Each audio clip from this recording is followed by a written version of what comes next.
Hey there. Hey. Hey, sleepyhead. Did you have a pleasant nap? Hmm. I see.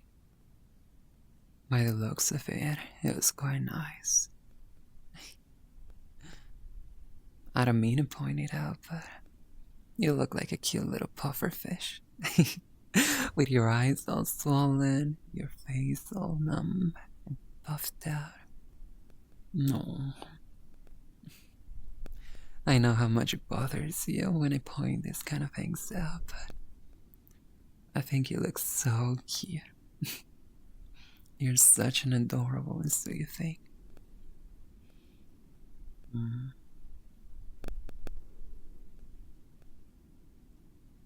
Say, what did you dream of? Do you have any pleasant dreams at all?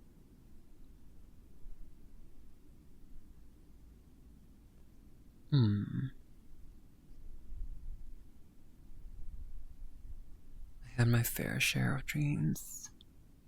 Quite strange ones, weird ones, funny ones, even. Enjoyable ones, sad ones. Hmm. Sometimes we have recurring dreams that can be quite hard to let go of, that you'd rather not see, but you keep on having over and over again. I had my fair share of those.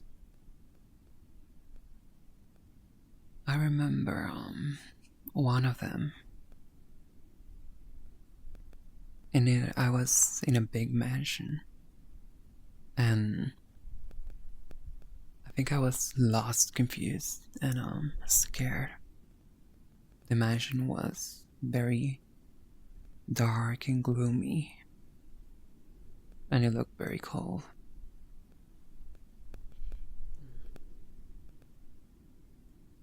I remember that in that mansion there was a big, long, and thin nun. And she was very scary. She's definitely not human. She looks somewhat like a ghoul, or well, ghoul, pronouncing it correctly. Mm. And she would chase me across the whole room. I remember that no matter how fast I tried to run, she was always behind me and catching up. And eventually, just as she was extending her hand towards me and about to grab me from behind, I pull a sword out of nowhere and slice back. I know. As soon as I did that, I woke up. That was the first night I dreamed of her. If I recall correctly, I think that the following night after I had that dream, I dreamed with her again. Um I remember that it was the same scenario, the same place, and the same nun. And she was chasing me across the halls, but this time much faster. This time I could feel that I could not run away anymore. There was no chance to get away, so for some reason I turned around and I smiled at her. I'm not even sure why I did that. It was some dream logic. But I looked back at her and I just a smile at her. I gave her this awkward kind of like forced smile. But it had a hint of playfulness, I guess. And here comes the funny part, or well, rather the weird part, because she stopped.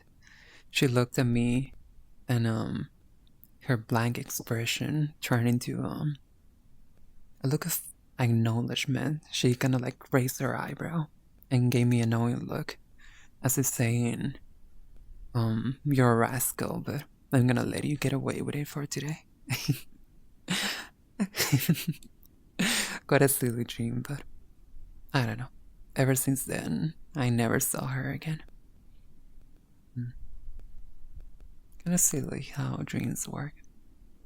They say that dreams are the language in which the subconscious communicates with us.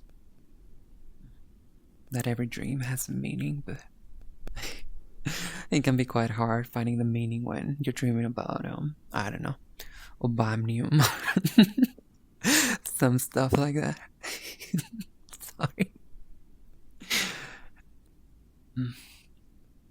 Man, I had such silly dreams recently. Oh,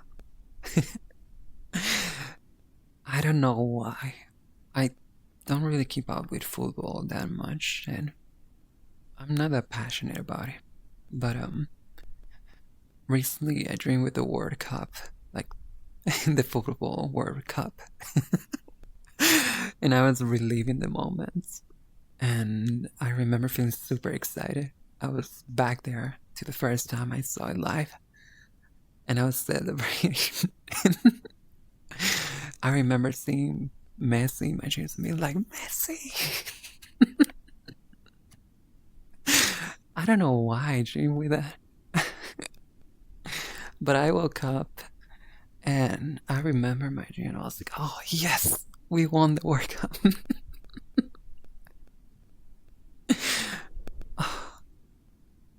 I don't know why. I hadn't thought of football in a while, but I had that dream. I don't really need, I'm trying to find the meaning, but it can be quite hard. I don't know if every single dream is supposed to have a meaning. You wouldn't know that, would you? I certainly don't.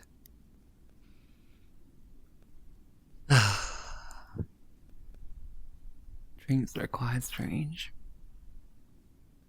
Oh, I had a really interesting one, which I think of often, and I feel rather fond of that one. I remember in that dream, I was in a empty beach, and it was like a plain. There was no water in it. So imagine like a beach but without water. And I was standing far, far away in the middle of where the ocean is supposed to be. There was nothing around me, just a barren wasteland of sand. And there were my loved ones there. But funny enough, water started filling the place very slowly, and it was on our feet. And I remember there were waves coming back and forth. And for some reason, there were like tiny balls, like the animal, you know, the one with horns. There were like tiny balls just being pushed around, like back and forth with the waves, over and over again. And they were rolling around with the water. And soon enough, there were people there. There were my loved ones, like people that they care for, and they started talking with them. So my loved ones were feeling fine. They were distracted and they weren't worried about the water rising. But I was.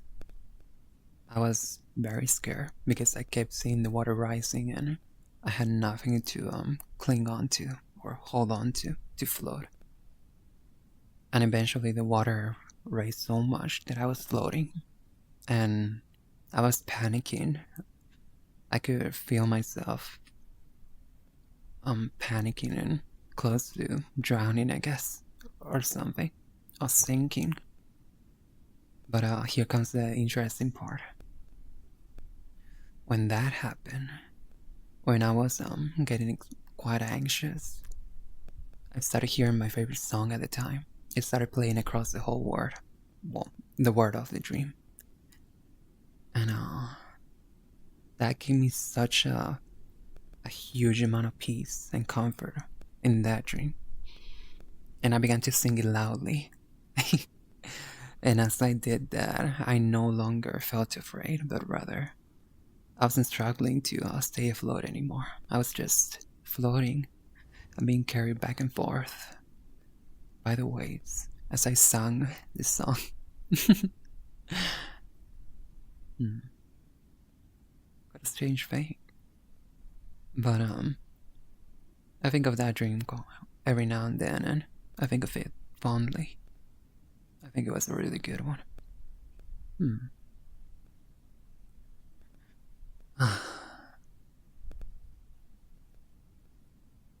Have you ever experienced lucid dreaming?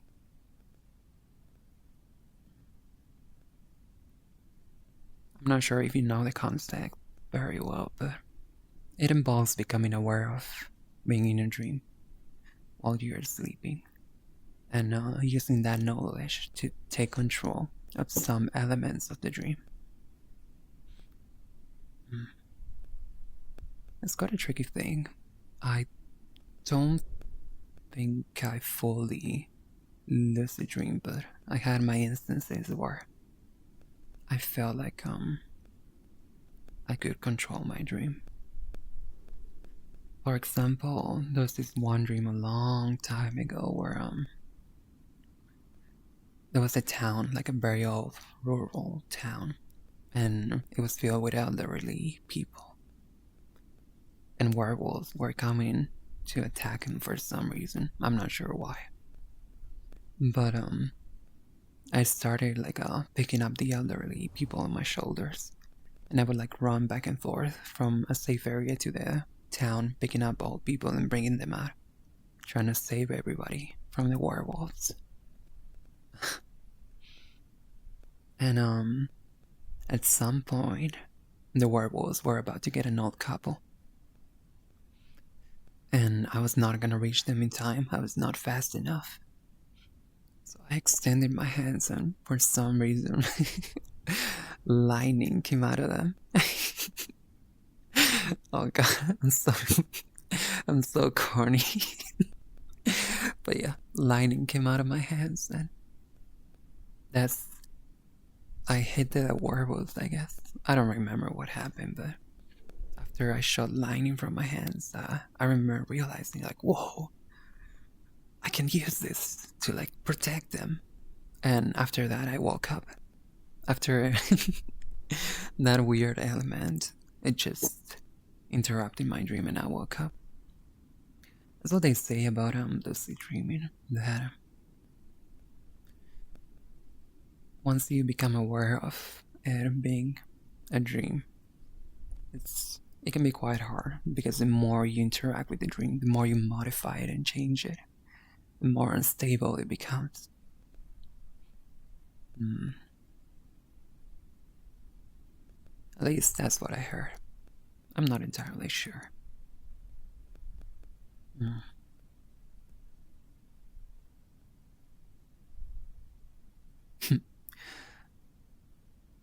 I think there's one friend that she's quite capable of lucid dreaming, and the things she would tell me about her dreams, God, every night was the party for her, and mm, she'd tell me about how she'd live all her fantasies in her dreams.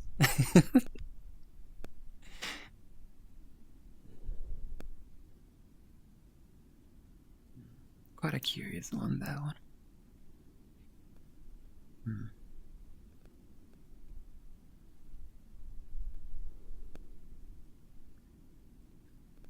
But I'm sorry. I'm rambling on and on and on about dreams when you're just waking up. mm, I'm sorry, babe. Mm.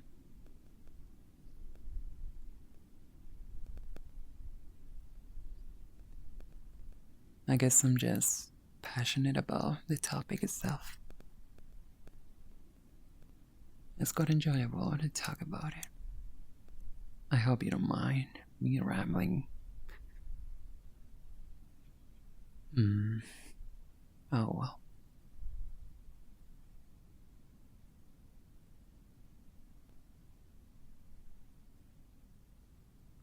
Dreams can be sometimes quite scary and daunting.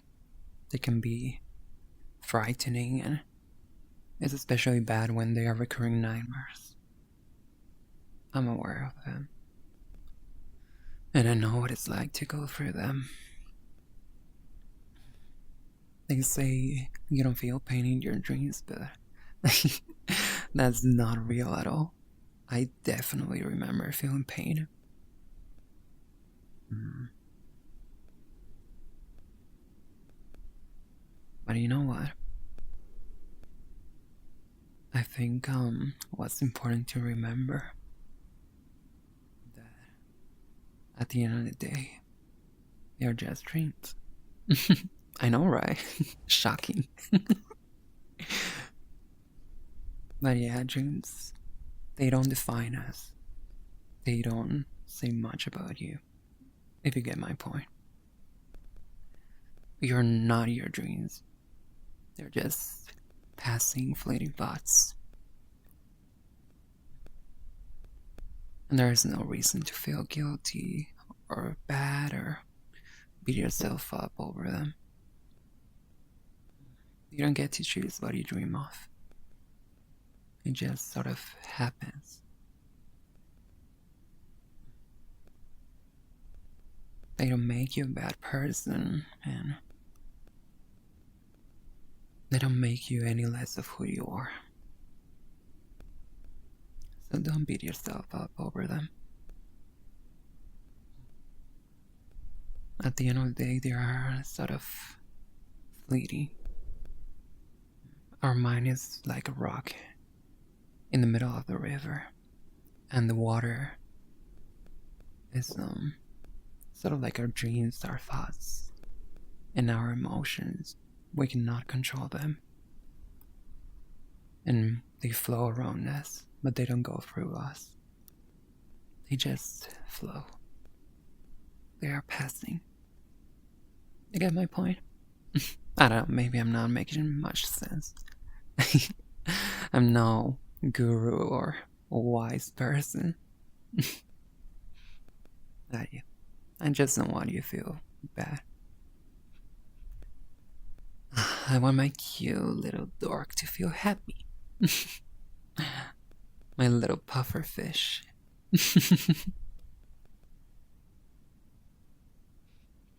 I love you, darling. I love you so much. Mm. Every time I see you, I cannot help but think how lucky I am.